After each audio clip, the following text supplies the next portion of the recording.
PJ Crowley, has anyone in the administration spoken directly to President Mubarak?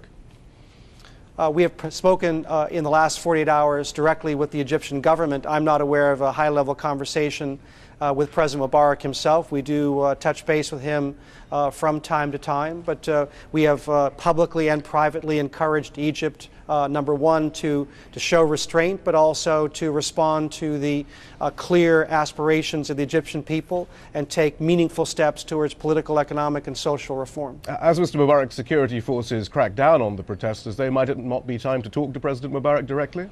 And we've expressed our concerns to make sure that the Egyptian people have the opportunity to freely express their views, to peacefully protest.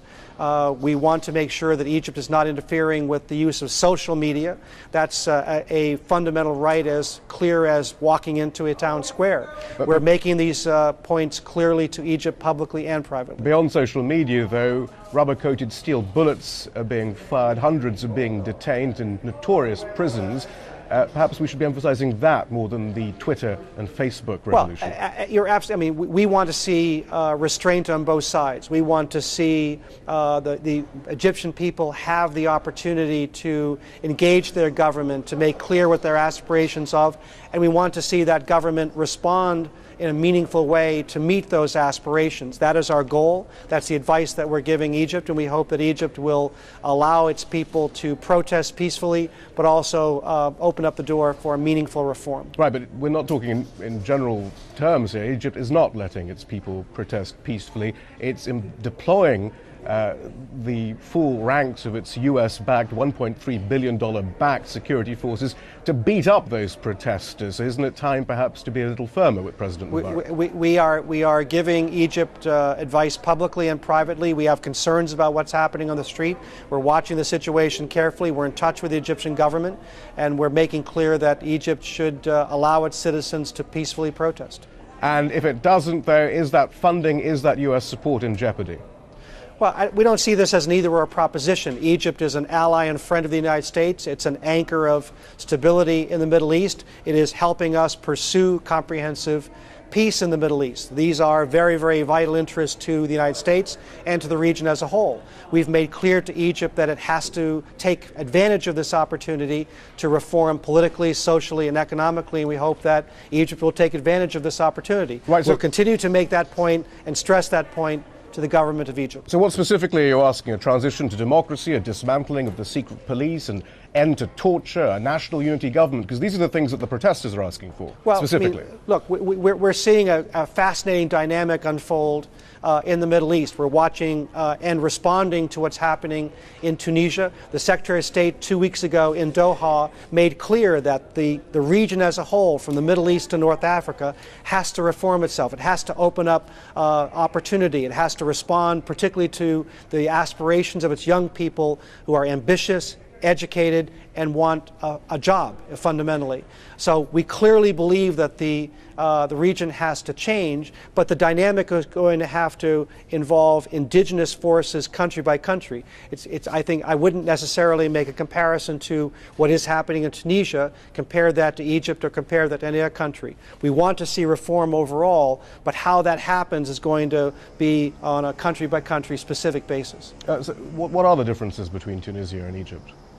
Well, in Tunisia you had an interesting combination of indigenous forces, but what is in common across the board is that you have populations in the Middle East and North Africa. A great deal of that percentage of population is young. They're highly educated. These are similarities. They're very Mr. innovative. Crowley. They want a job. Right. They want opportunity, and we believe very strongly that these governments need to respond to those aspirations. I'm looking at a line from the State of the Union address. We saw that same desire to be free in Tunisia, President Obama talking about the will to be free, where the will of the people proved more powerful than the writ of a dictator. Again, what are the differences between that sentence as regards Tunisia and what's happening in Egypt right now?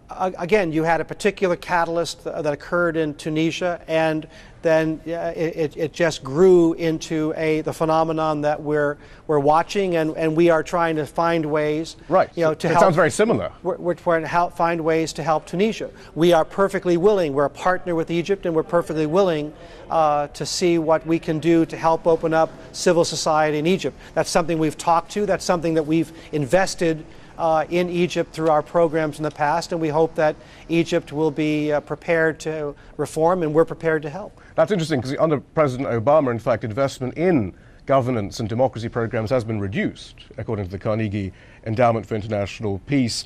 $50 million it was originally, now it's $20 million for democracy and governance programming. Meanwhile, $1.3 billion still goes to the Egyptian security forces, who by and large the protesters are protesting against, at least their brutality and torture and so forth. Look, we're making clear we're going to back up our words by actions. We want to see change occur in Egypt. We want to see it done peacefully, stably. That is our policy, and that's what we're telling Egypt today, and that's what we'll continue to tell. But you have more leverage than that, though, surely. I mean, surely you can pick, the Secretary of State or the President can speak to President Mubarak and say, call off your repressive security forces, and now begin a transition to true democracy and stop torturing people while you're at it. But again, you're casting this in zero-sum terms, and I reject that. We respect what Egypt contributes to the region.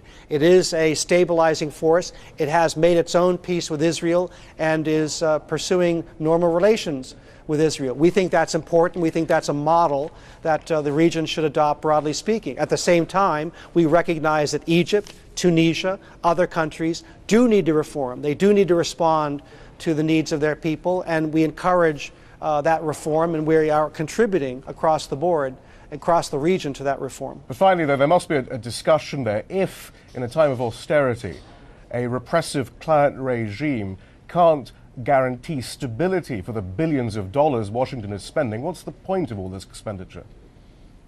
Well, we have Egypt as an ally, and we rely on Egypt as an ally to be a stabilizing force in the region, and that's exactly what they are. And we contribute in terms of military and security assistance to help Egypt because that has benefits across the region. Because democracy would be destabilizing to the region, wouldn't it? Well, again, we want to see the region reform. We believe that as countries develop, as countries prosper, they are likely to become more democratic. We want to see those kinds of reforms. We want to see greater political, economic, and social opportunity. So Egypt's not ready for it yet. And we are investing in that. But again, how these countries develop will be on a case-by-case basis. This will not be a cookie-cutter approach for all of the Middle East. We have to evaluate the dynamic in Egypt and look for ways of contributing to that, just as we look individually at the dynamic that's happening in Tunisia or other countries. PJ Crowley, as always, thank you so much for joining us. Okay. Thanks very much. All right, take care. Bye.